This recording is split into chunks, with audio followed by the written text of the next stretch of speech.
selalu memiliki visi besar untuk memberi dampak yang juga besar terhadap masyarakat luas. Dia tidak hanya memikirkan bisnis semata. Hal ini sudah ia buktikan dengan menjual hartanya sebagai salah satu modal keberlangsungan SpaceX ini.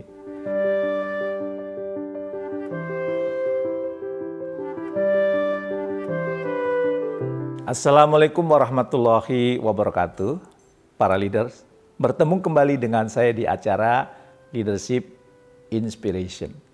Apa kabar Anda hari ini?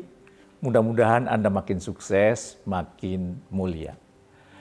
Pada kesempatan ini, saya akan membahas seorang tokoh yang mungkin sudah tidak asing di telinga Anda. Apalagi belum lama ini, beliau bertemu dengan salah satu menteri berpengaruh di Indonesia. Siapa lagi kalau bukan Bapak Luhut Binsar Panjaitan. Kita akan belajar bagaimana caranya ia sukses dalam menjalani peran sebagai seorang pemimpin. Dan insight apa saja yang dapat kita ambil dari kepemimpinan beliau. Banyak gebrakan yang sudah dilakukan oleh laki-laki ini. Mulai dari sistem pembayaran online, mobil listrik yang saat ini semakin meroket penjualannya, impian chip yang mengintegrasikan otak manusia dengan komputer, hingga ambisinya untuk membangun peradaban di planet Mars. Karena sepak terjangnya ini, Rolling Stone dalam wawancara bersama Elon Musk, dia memanggilnya dengan sebutan The Architect of Tomorrow. Atas semua ambisinya untuk membuat masa depan yang jauh lebih baik untuk umat manusia. Orang yang akan kita bahas ini bernama Elon Musk. Nah, Anda bisa cari tahu lagi apa saja ide-ide spektakuler yang dimiliki Elon Musk, sang Iron Man.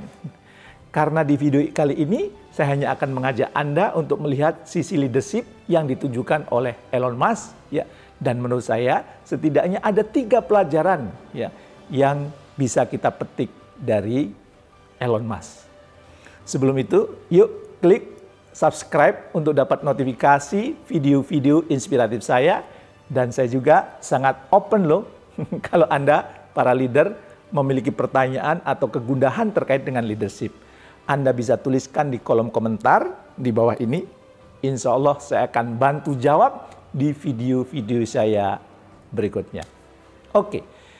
Elon Musk saat ini diketahui sebagai founder dari Tesla, CEO dari SpaceX, founder dari The Boring Company, kemudian juga ada perusahaan-perusahaan lain, dan baru-baru ini sebagai pemilik dari Twitter. Tentu dari setiap perusahaan yang dipimpin ini, ia diterpa dengan tantangan yang berbeda-beda. Bagaimana seorang Elon Musk sebagai seorang pemimpin menggerakkan setiap sendi di berbagai perusahaannya agar dapat mencapai goal dan bergerak secara koheren? Banyak studi dan juga artikel yang mencoba menganalisa kepemimpinan yang dilakukan oleh Elon Musk. Saya akan merangkumnya sebagaimana janji saya tadi untuk setidaknya 3 hal yang bisa Anda pelajari dari kepemimpinan Elon Musk. Kira-kira apa saja menurut Anda? Silakan ditebak. Apakah tebakan Anda sama dengan hasil riset kajian termasuk pengalaman dan pengamatan kami? Yang pertama, tetapkan dan komunikasikan visi secara jelas. Elon Musk dalam sebuah wawancara mengungkapkan visi SpaceX ialah mendaratkan orang di planet Mars pada tahun 2025. 3 tahun lagi nih. Ia tidak ragu menyebutkan itu tidak hanya kepada timnya, namun juga ia sebutkan ke khalayak umum. Bahkan ia juga menetapkan waktunya, membuat visi itu semakin jelas, 2025. Bayangkan Anda sebagai pegawai di SpaceX.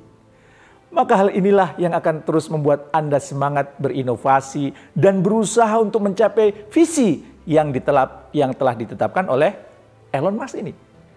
Selain itu, Elon selalu memiliki visi besar untuk memberi dampak yang juga besar terhadap masyarakat luas. Dia tidak hanya memikirkan bisnis semata.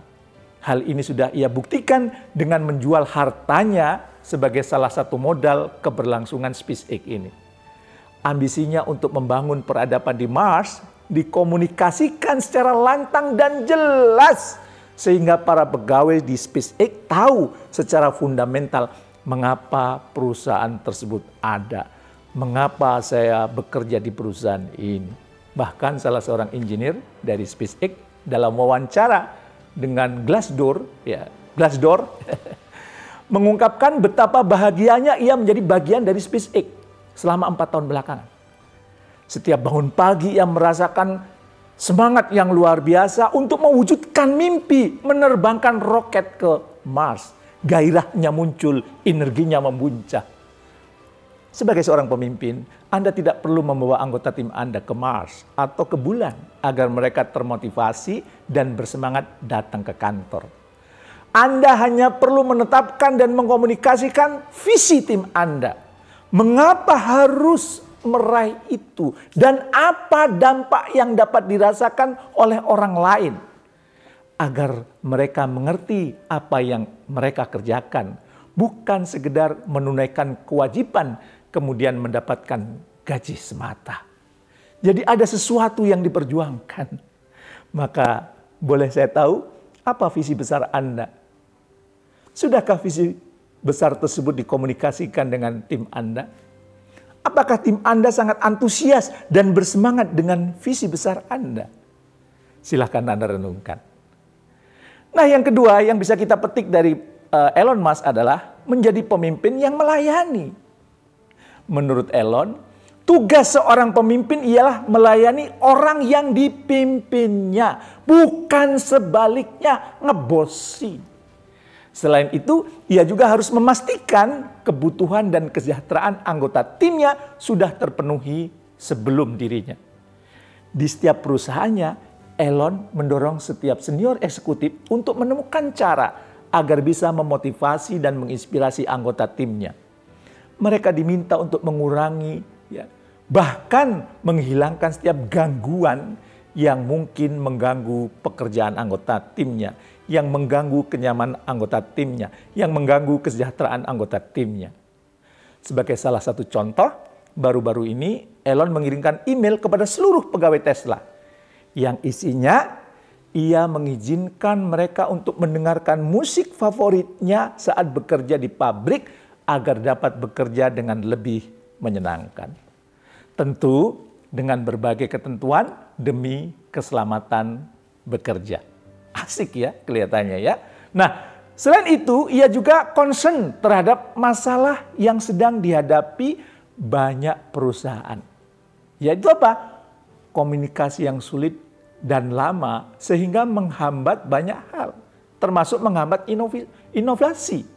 Oleh sebab itu ia membuat kebijakan bahwa setiap orang dari berbagai level bisa langsung menyampaikan informasi kepada pihak terkait.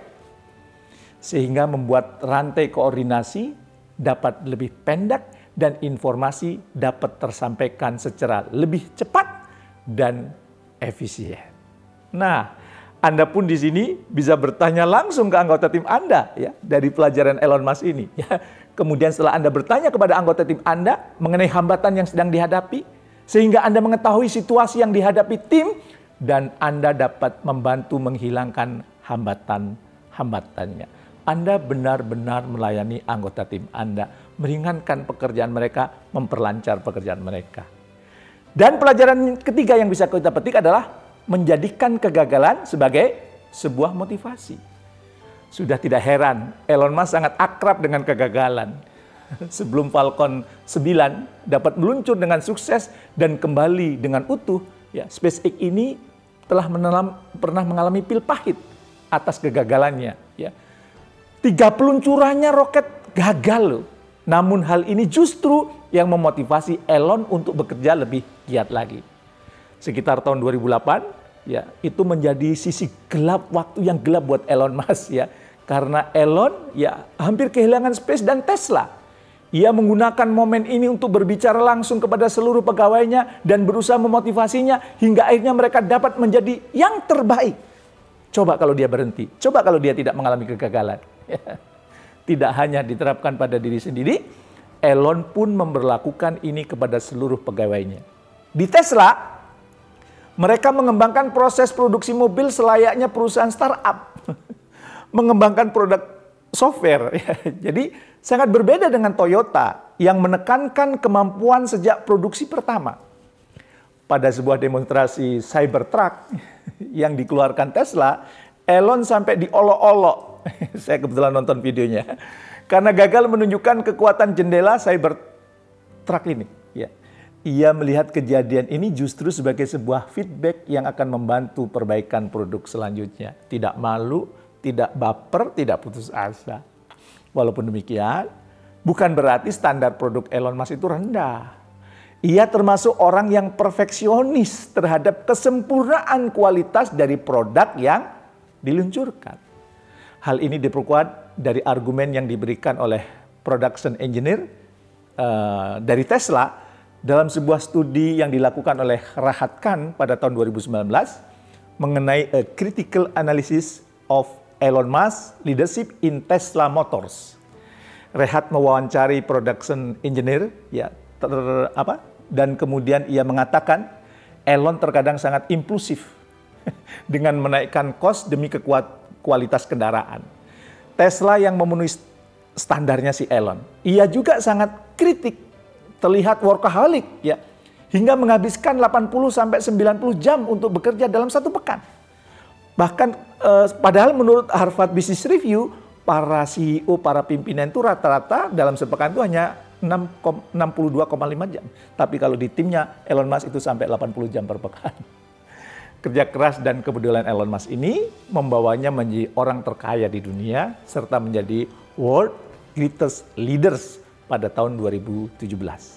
Di balik kesuksesan ini, Elon pun dikenal masih cukup konvensional dengan melakukan praktek micromanagement. Ia berusaha melakukan banyak hal sendiri. Ia masih turun tangan langsung, memimpin dan memastikan sistem produksi dan setiap produk dibuat dengan sempurna. Semoga pembahasan kali ini dapat menginspirasi Anda untuk menjadi pemimpin yang jauh lebih baik dari hari ke hari. Jangan lupa, tetaplah menjadi pemimpin yang benar-benar memimpin. Apabila Anda mendapatkan insight dari pembahasan ini, silahkan share ke sebanyak-banyaknya rekan Anda. Mudah-mudahan mereka pun terinspirasi dengan video ini. Terima kasih. Assalamualaikum warahmatullahi wabarakatuh.